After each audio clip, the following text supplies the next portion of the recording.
All right, here we are, episode 12. Can you believe it? Yeah, 12 weeks, 3 months of goodness. I feel like there's been a lot of change in our podcast.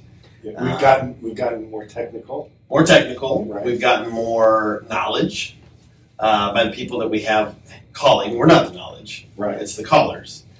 I feel like we've gotten a little fancier, maybe. Yeah. You know. Yeah. Well, we're trying to do something here. And I've gotten a lot better at knowing the mascots, and my predictions have been unbelievable. You that wrong on both accounts, unfortunately. Oh. But you are. Well, but I will continue to instruct you on how to pick better teams in games, and then also the knowledge of the mascots. Right. That's true. But if I do pick wrong again, like I always say, it's not my fault. So yeah, right. Of course. So you actually made 2 predictions last Friday for the national championship games. I did. You picked LSU and North Dakota State, and they both won. Yeah, like I said, right? I'm getting, but you know why? Because I have, I guess it's like ice in my veins. As it gets later in the season and more is on the line, championships, I get the eye of the tiger, okay. and I really zoom in and focus and deliver. Maybe we should start calling you like Aaron Big Time Prize. Yeah. Prize. That's what I was called in high school. I was Big Shot AP. Okay. And so if you needed a 3 at the right time, I was going to deliver it for you. Good. And so that's what I do here. And also, there are actual teams that people know about, right? I mean, these are, I don't have to study them, and the players do what they're supposed to do. And so, yeah, when that happens, I'm right. And that's what happened here. Good for you. Congratulations. Thank you. So after the LSU national championship game, and LSU won, there was a player on the sideline, Odell Beckham Jr., who was a NFL player. He played at LSU, NFL player for the Cleveland Browns. Yeah. And there was a video of him that was shown, that went viral, of him giving cash handshakes to all these players. Yeah. Okay? So here's what we know about what happened there. Right. So there's this video of him handing out cash to all these players. Yeah. Well, immediately this gets picked up by, every sports writer saying, how is this okay? How is this possible? Yeah.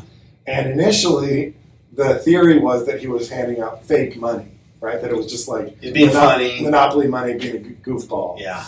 But almost at the same time as that theory was being put out there, Joe Burrow goes on national radio and says, hey, I don't have any more eligibility. I can tell you it was real money. He's giving us real money. Yeah. Because Joe Burrow knows that he's not going to get punished at all, right? Yeah. There's more jurisdiction for him. But there's videos of players, some players who still have eligibility, getting cash handshakes. So the question for you, Aaron, of course is this okay?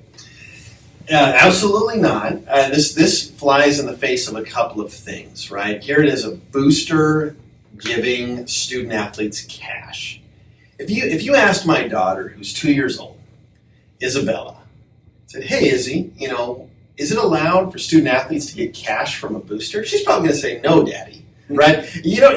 No. You definitely even a 2-year-old knows. Yeah, even a 2-year-old should know that. Right, because that goes at the heart of that's what you joke about happening.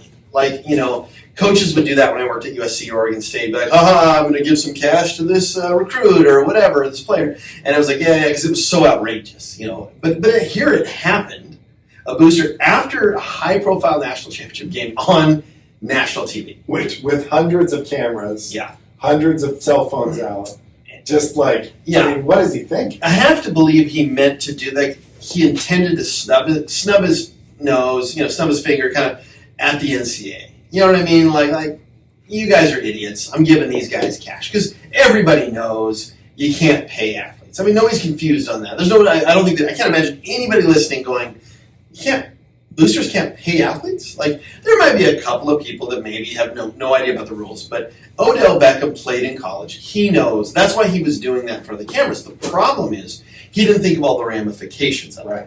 He's just thinking, I'm being funny and whatever, I'm giving them cash. What are you going to do?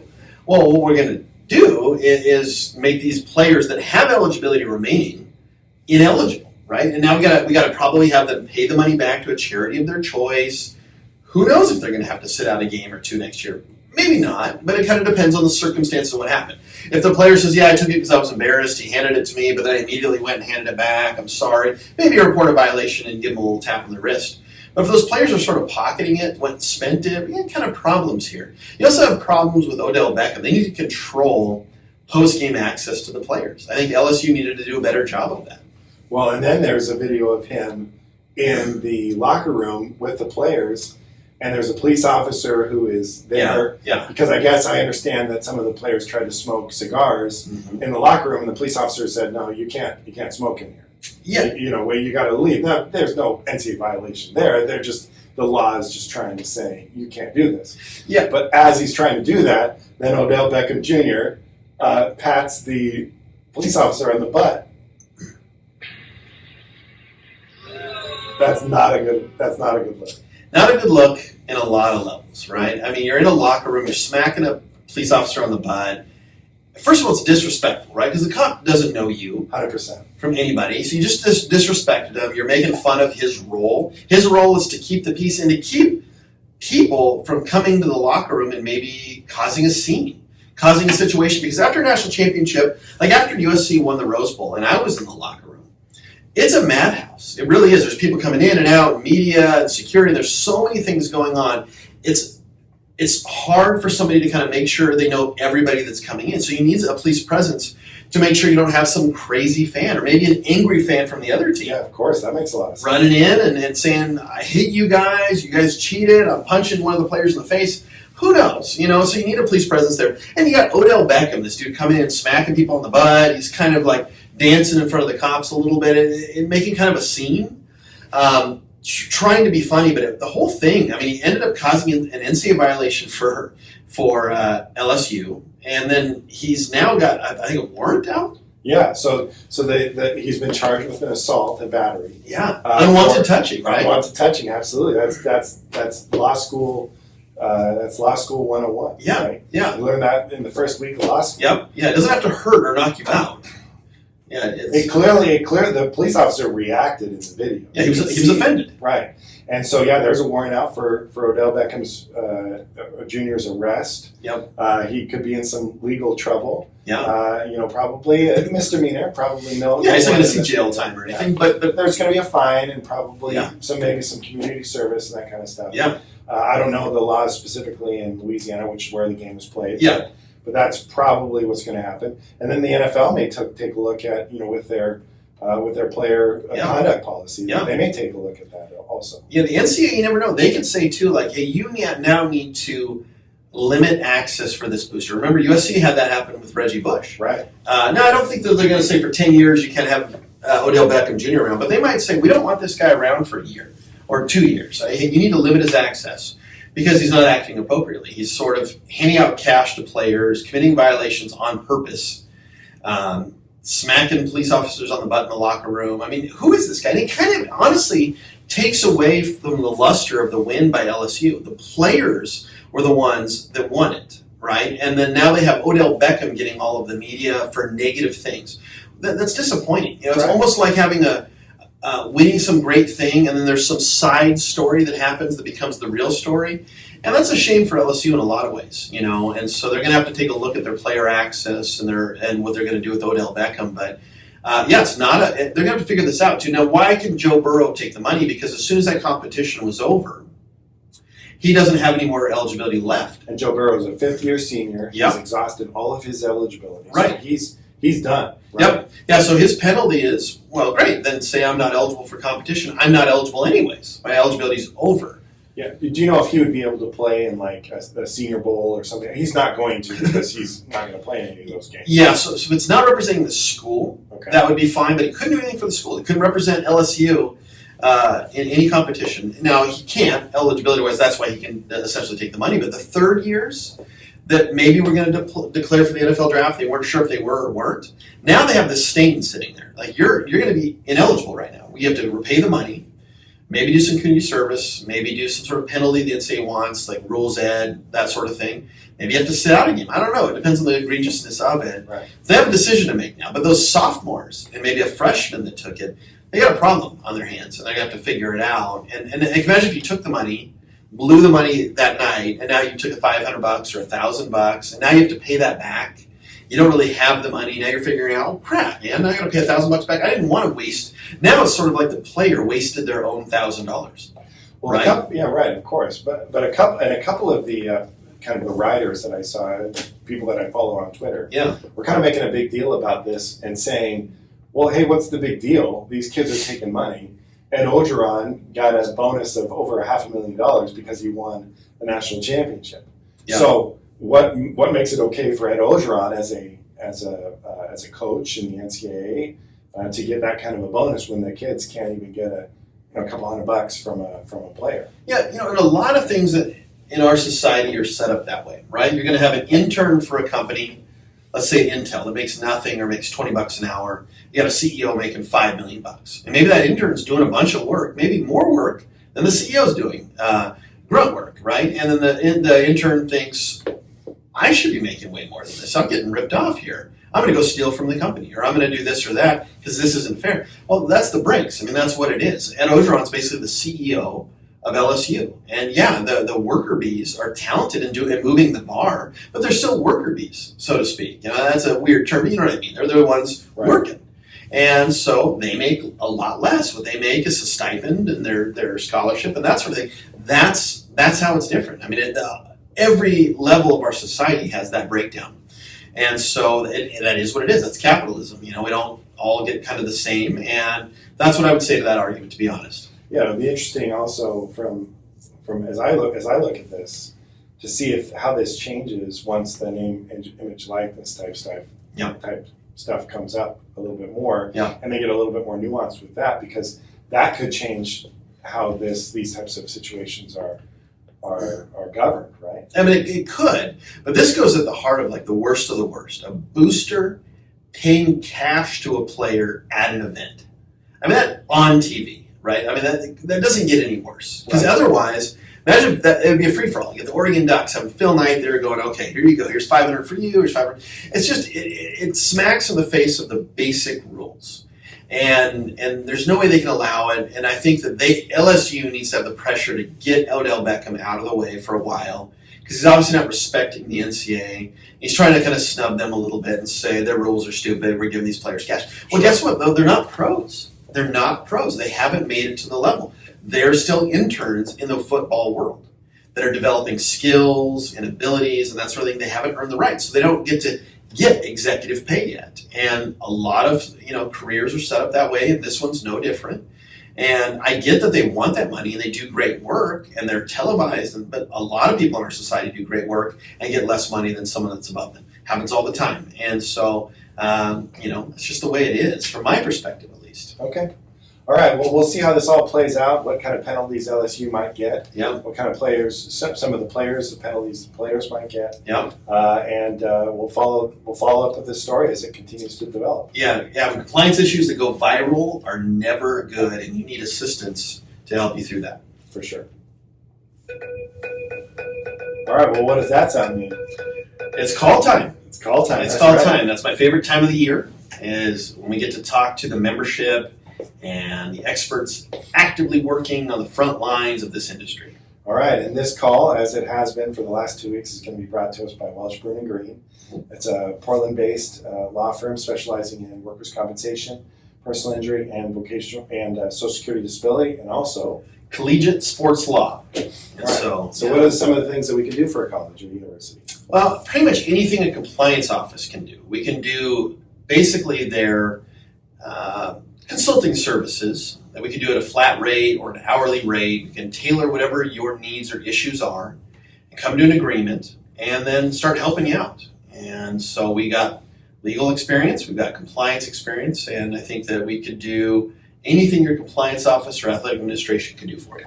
So you can call us at 503-221-0870. Email us at collegesportsattorneys@gmail.com, which should be right here. Right down below. You can also email me at skelly@wbgatty.com or I'm Aaron Price, and my email is aprice@wbgatty.com. Give us a call, 503-221-0870. You won't regret it. Absolutely. Minute 3. All right, well, here we are on the phones, and who are we interviewing today, Aaron? Well, we're interviewing one of my favorite people in the business, Shareef. He works at Cal State Northridge.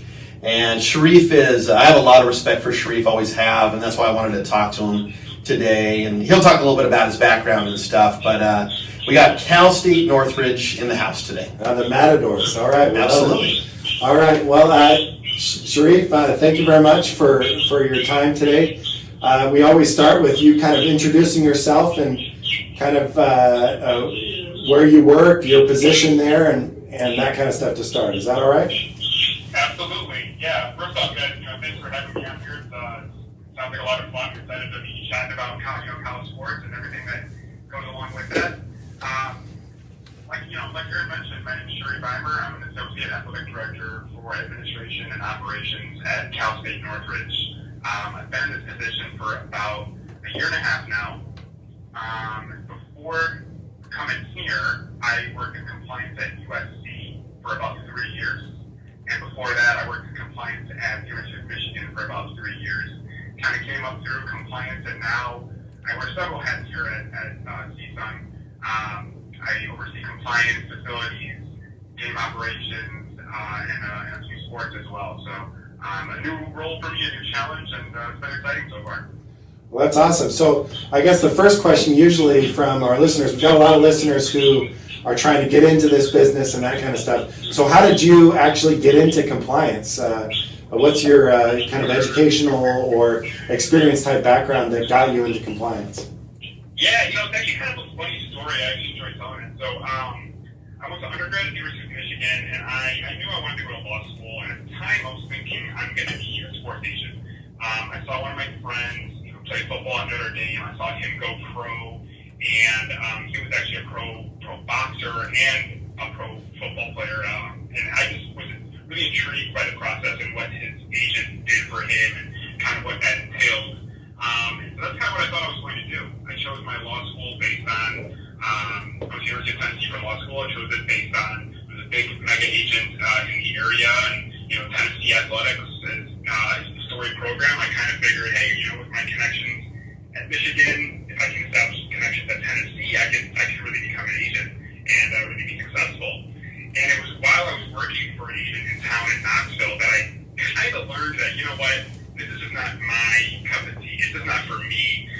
It's a very grueling business. I have a lot of respect for the agents that do things the right way, but it's just not going to be the lifestyle that I want for myself. And the way that I, kind of transitioned into compliance was we had a sports law group, and we brought in various people. We brought in, agents. We brought in actually our football coach at the time was a law grad himself, and we brought him in, just kind of different people. We brought in somebody from the NCAA, and he was an enforcement. He came in and talked a little bit about what he did, and I'm listening to him. I'm kind of like, I kind of like what he does. I don't know that I want to do enforcement necessarily, but I kind of like this world. And then from there, I just tried to pursue internships. I was lucky enough to get an internship at the University of Michigan, so I did my third year of law school back in Michigan, interned in the Michigan Athletic Department. Ann Volano, who's an assistant AD in compliance at Michigan, gave me my big break, and I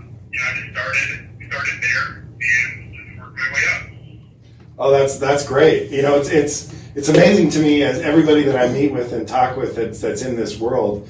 It's always everybody has that one person that gave them that big break, right? That connection, and that's so cool. That it's such a personality based. Kind of you got to make these connections based. Absolutely. Yeah, that's cool. Yeah. I remember for Shareef, we were very lucky when I was working at USC to get him at USC, and I remember. He may not even remember this story. I hope it's okay that I tell it, but I remember having a conversation with him in the line. I was getting coffee, and Shareef came and found me and was asking some questions about USC and different things, and had good things to say. He seemed like a high energy guy. He's well spoken, and I thought, man, this would be a cool guy to work with. And everybody kind of knows somebody. I remember his name kind of popped up, and I remember saying a couple nice things about him. And sure enough, we were lucky to get him at USC. I never got the opportunity to work side by side with him on football. I was hoping for that, but different paths, different things happened. But But yeah, I always respected Shareef. You know, he's a good guy, hardworking guy. He commands a room. We would have. I hope this is okay. I'm sharing this, Shareef. But we'd have these coaches meetings, and he could just, command a 150 person room with coaches and everybody, and give some announcements that were routine. But he would be well spoken and confident, and he had a lot of skills. So I knew he's somebody that's going to go a lot of places wherever he wants to go, and so we're lucky to chat with him today. I appreciate that, Aaron. So I guess one of the things that we wanted to talk with you specifically about is, you know, you've been at these huge programs, University of Michigan, USC, these huge programs, and now you're at Cal State Northridge, which is a great program, a Division I in a lot of different sports, but a little bit smaller as far as scale. I know you guys don't have Division I football, for example. Can you kind of compare your experience at USC and Michigan versus your experience at Cal State Northridge? Yeah. I mean, it is very different, and I think to be honest, I think it's both the good and the bad that comes along with the statement. I think I underestimated how much of a change it would be. You know, I think I took for granted. You know, thankfully I was at really, kind of the upper echelon programs of Power 5, right?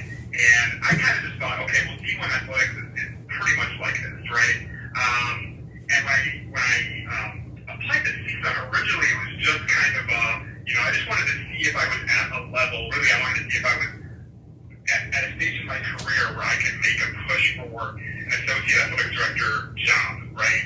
And that was kind of why I even applied in the first place. But with CSUN, it's very different. It's a school similar in size, 40,000 students, but similar in size to the other schools. But wow. Kind of the level of resources and the level, I'd say, of campus engagement is probably where there's the biggest difference, right? So, as an example, if you're a student and you go to Michigan or USC, I think, generally that athletics is part of it, and, you're excited to go to that first football game before you even have your first classes, right? At CSUN, there's not really that level of engagement from the student population. A lot of them, it's not even until their sophomore year that they might even realize that we have athletics on campus, partly because, we don't have football, which is early in the season. But also just the nature of the school is more of this kind of transitioning to more of kind of like a traditional college. I think it historically has been more of a commuter school. So really kind of interesting. But we got some really cool things going on here in our basketball team. Head coach is Mark Godfrey, who is in the news for a few things, but really has kind of successful coach. Did some great things at NC State and Alabama prior to coming here. Right. The basketball staff is really interesting. We got Jim Herrick on staff, Mo Williams, who used to play with the Cavs. Jeff Dunlap, really interesting group, and we've got a player who was top 5 in scoring as a freshman last year on our roster, kind of under the radar guy. So it's just kind of some really interesting things, but in a lot of ways, like I said, both good and bad, it's pretty different than my experiences at SC and at Michigan. Oh, thank you for that. Yeah, Shareef, I was curious. So I know you started in compliance at Cal State Northridge, right, and then transitioned out. Is that correct? Yeah. So basically, the job that I came in was to be the head compliance, and at the time, we were on probation, and really my focus was going to be on just compliance. But as everybody told me, even during the interview process, they were like, don't be surprised, and you end up wearing a lot of hats because at a smaller school, that's just what you do. So just for comparison's sake, USC and Michigan probably have somewhere in the neighborhood of 300 to 400 employees that work for athletics. We have 100 if we count all our interns, right? So you still have to cover the same things, right? So you just have to do a lot more in the role. And so, thankfully for me, it kind of clicked with the athletics director early on. He was new. I was his first hire. We clicked early on. I established myself as somebody that he could rely on. And then, there was some staff turnover that opened up opportunities for me. And, thankfully I just kind of was able to step into that role and take more things on. Oh, that's fantastic. That's great, and I know you're going to do really well. How's the compliance office structured now at Cal State Northridge?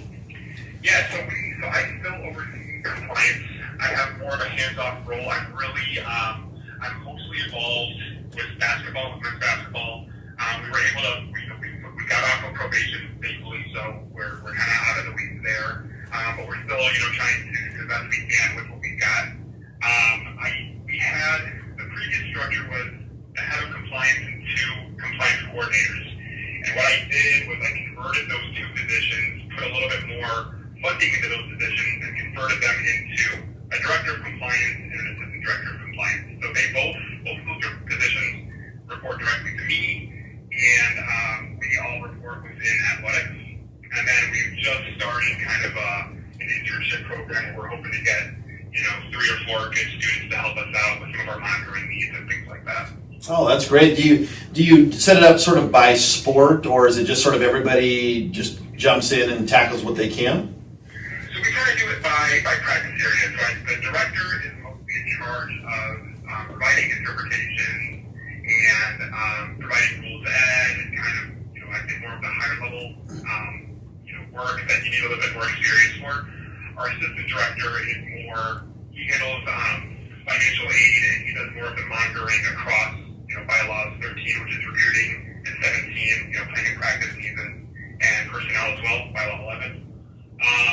The one area where we kind of deviate from that, like I said, is with men's basketball. That's one that, no matter what they do, I tell my staff all the time, even if they want to know, where their bus is, that's a question that needs to go through me, right? Just because there's so many eyes, obviously, on that program, and I just want to make sure that I'm the one who's really on the ground with that. Absolutely. Are you guys able to use any software, Jump Forward or ARMS or something to assist you in your monitoring efforts? Yeah. So we use Jump Forward, and the software that I've been familiar with, it's the one I've used basically since I've been at Michigan, really familiar with that software. That makes it really easy. I mean, that you couldn't do this job with a 3-person office if you didn't have a software like Jump Forward, right? So that eases our burden big time. And then what we've done too, which I think, departments, compliance offices at like USC and Michigan probably don't have to do this as much, but what we do is we rely on people outside of compliance and our campus partners to kind of help us with some things too. So I'd say that probably 50% of our care monitoring is actually done by our sports medicine staff, because they're out there in practice anyway. Educate them really well, give them some red flags that that we would be interested in, and then if they give us a call or a text, now we know that okay, there's a potential issue that we can look into. So really, by being able to use the combination of the recruiting software that we have or the compliance software that we have, as well as other bodies around us, we've been able to almost operate like a 10-person office when we're only 3. Oh, that's great. I was curious with, like at USC, I would see they had unique special challenges of being in Los Angeles, being near agents, that sort of the urban campus. When I was at Oregon State, there was different challenges being in a small college town and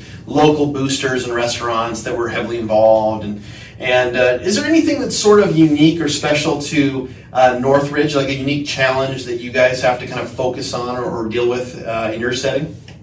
That's a great question. This is actually probably the thing that surprised me the most since I've come here is you've got kind of, I think Northridge is almost, especially the area near campus, it's almost like a college town, but you're still in Metro LA, right? I mean, I still live down the street from USC, and I commute here in about 45 minutes to an hour, so you're not that far from downtown LA and Hollywood, and with that you get all the distractions that kind of come along with that. At the same time, you have kind of the college towny feel in Northridge, the immediate area near campus. So with some of our higher profile athletes, we do kind of get the intersection of big city and college town where they're just so well known in the area, and that can create problems for us. And we try to obviously monitor that, educate our constituents as best we can, and we try to handle that as best as appropriate. But yeah, I didn't expect that so much before I came here. That's a great answer. Yeah, so you guys have like a hybrid where you're dealing with the college town and the metro area. That's uniquely tough. I mean, what's nice is we don't probably have the number of the high profile athletes that attract the kind of attention that you might get at a USC. But with the ones that we do have, they've got a lot to put on their plate. Yeah, absolutely. What do you think about this new, any thoughts on the new name, image, and likeness stuff coming down the pipe? Any opinions, thoughts, what you're hearing? Yeah. I mean, it's obviously California passing that law kind of first and getting most of the attention. I think that kind of created a buzz and lots of questions, right? I mean, I got questions from everybody from our student athletes all the way up to our university administration on what does this mean and how is it going to impact us. And, I think that it's probably a good thing overall that we're looking at this, right? That, the NCAA has kind of been kicked into gear and looking at, okay, it's 2020 now with the amount of exposure that student athletes have today compared to what they had in the 70s and 80s. We should probably update the legislation accordingly. So I'm glad that they're taking a look at that. I think that, some of the examples that you read in the media are pretty extreme, but, I'll be excited to see how this shakes out. And it's probably going to create more work for us, but that's all right. That's job security, right? Yeah, exactly. Right. Keeps that check coming. That's a great answer. Yeah. I don't know if Spencer, you think you had a quick question? Another thing that we've been talking about a lot, just because this is kind of brand new, is the transfer portal. How does what are your thoughts on the transfer portal? How does Cal State Northridge use the transfer portal? And just kind of give us some of your thoughts on the transfer portal. Sure. So, the transfer portal now we're in year 2 of it. Yeah. And it's funny because when it was kind of in its infancy, I didn't realize that so many people who don't work in the industry would even know what the transfer portal is. But I've come to learn that there's a transfer portal satire Twitter account, and there's a lot of attention on what this thing is. And, overall, I think it's been a good indicator of the student athlete voice right now in college sports, right? I mean, I think you hear a lot of people talk about the pendulum has finally swung where students are influential, right? The student athlete voices are being heard, and their issues are they're being discussed at the highest levels. And I think the transfer portal is a great indicator of that. Previously with the rule was students would request permission to contact, and schools could approve it or deny it, or they could approve it for some schools and deny others, and it could lead at times to arbitrary kind of decisions. What's nice about the transfer portal is you've got no choice, right? The student requests it, you've got to put them on the portal, and they can talk to any school in the country. I think that one of the downsides of the transfer portal, or kind of one of the sticks that had to come along with it, is for scholarship student athletes, they are putting their scholarship at risk. So the rule basically is if you put your name in the transfer portal, the school has the option to cancel your scholarship in subsequent semesters. And Kingsbury can get a little dicey because some students aren't fully educated on that. And sometimes they make emotional decisions because it's so easy. Schools have made it so easy to put your name in the transfer portal or to start the process. Sometimes there can be emotional decisions that you would hope that the school would kind of work to filter those out, but that's one of the unintended consequences, I think. So what kind of education are you giving student athletes if they come to you and say, hey, I want to put my name into the transfer portal? Yeah, so as soon as we get a call or a text from student athletes saying I'm interested in going to the transfer portal or putting my name in, before we even tell them the process, we make sure that they meet with a member of the compliance office so that we can really make sure that they know exactly what's about to happen, what all it can mean, and kind of the agency of all of that. In addition to that, the very first page of our form where student athletes can request it just says, it's all the reminders, like if you do this, you could improve your scholarship, making sure you're aware of that, right? Kind of all of those kind of warnings, because we want to make sure that students are really weighing this decision and they have, they're giving it the weight that it deserves. At the same time, there's a lot of times where students, they're really looking to transfer, and they know the risk, and it's still going to be the best move for them, and so we don't want to be an obstacle, but we definitely just want to make sure that we take a step to ensure that they know exactly all the ramifications of their decision. Right, absolutely. Yeah, that sounds good. Well, to kind of wrap it up, Shareef, I know you're really busy and it's a Friday and you got that LA traffic on a Friday night. You got you got the kiddo back home and all the kids and stuff. But I was wondering one last thing. Are you hearing anything kind of coming down the pipe as far as, new legislation, new rules, anything that you're kind of hearing that seems like it might be on the horizon at all out there? I'm not sure. I mean, I think we've been waiting to hear some transfer rules that might get away from, having students in some sports having to sit a year if they transfer. I think we've been waiting for some update on that. But, just kind of, as we were talking about the transfer portal, one thing that I thought was really interesting that came up in this last legislative cycle as a proposal was essentially carving out, it was basically drawing a distinction where there would be kind of a specific recruiting period for football student athletes who are in the transfer portal who are looking for a new landing spot at the mid-year. And I just thought that was really interesting because, we're now at a place, it seems like, with the transfer portal where it's almost like people are treating it like free agency to the extent that they want to create a new recruiting period for people who are in the portal.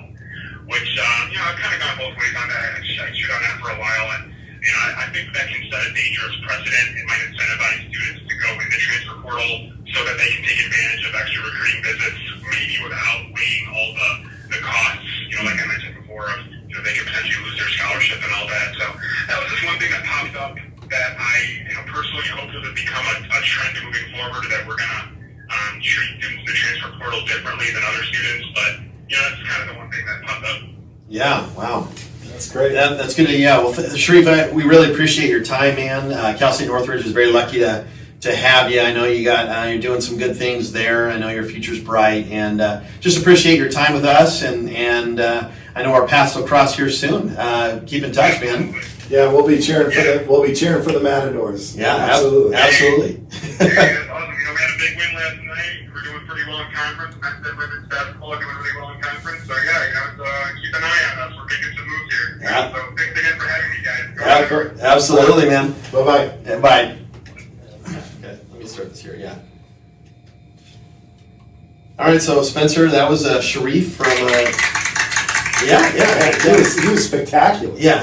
He's a good guy. I always thought Shareef was a hardworking guy, well-spoken, family man.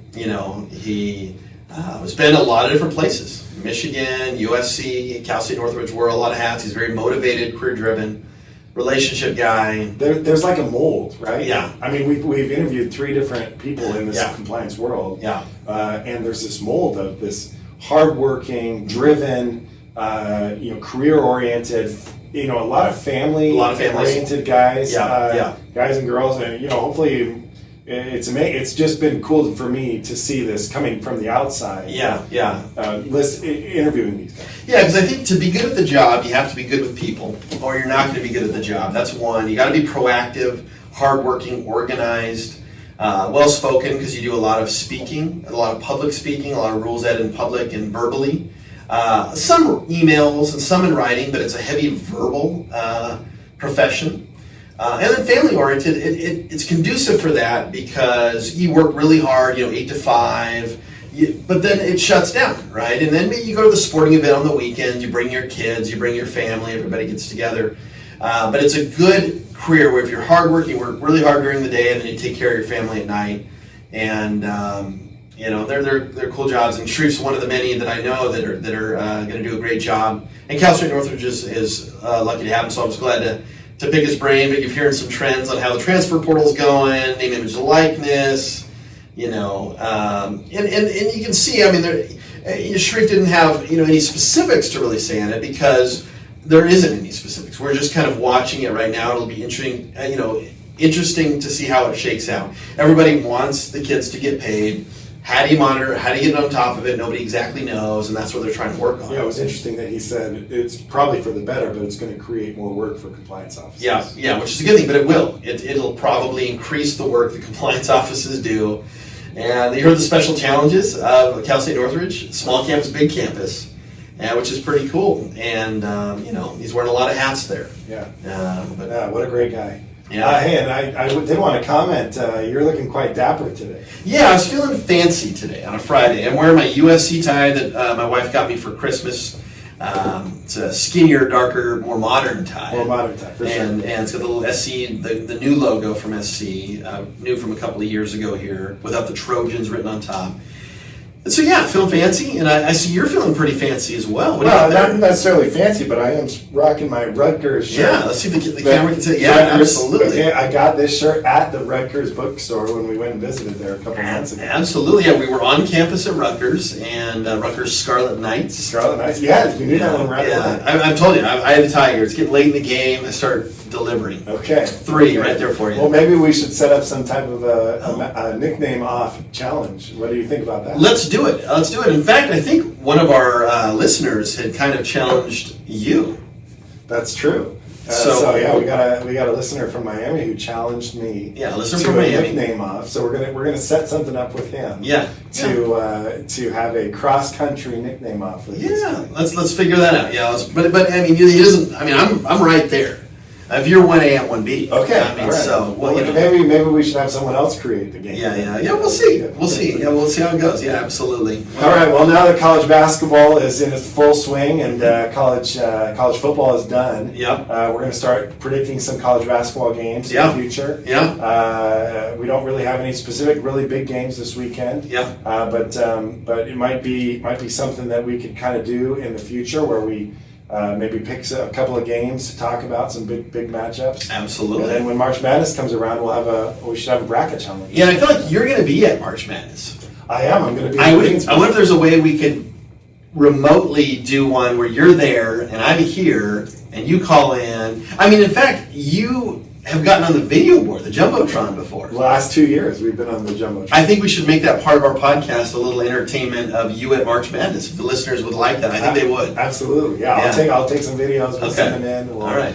We'll be cheering. I'll be there with my cousin Adam, who's flying from Germany for this year. Yeah. And this will be our 7th year. We always get the T-shirts from the underdogs. All right. So I'll post some pictures out of us being in our T-shirts with the underdogs. Yeah. And hopefully we have another fun year. Absolutely, that'll be a lot of fun. And then I know that we're going to be in the NCAA regional rules in June. So I think between March and June, we're going to have some cool kind of video that's off campus, a little field trip, if Let's you will. do it. Let's switch it up a little bit. Yeah, we'll shake it up. I can't wait. Yeah. All right. Well, I hope everybody has a great weekend, college sports fans. Yeah. We got the NFL Championship Sunday. Yeah. AFC, NFC championships. You've got a lot of really great college basketball. Yeah. Hopefully, you're able to just relax and watch some college sports and some professional sports over the weekend. Absolutely. Yeah. Enjoy your weekend, guys. See ya.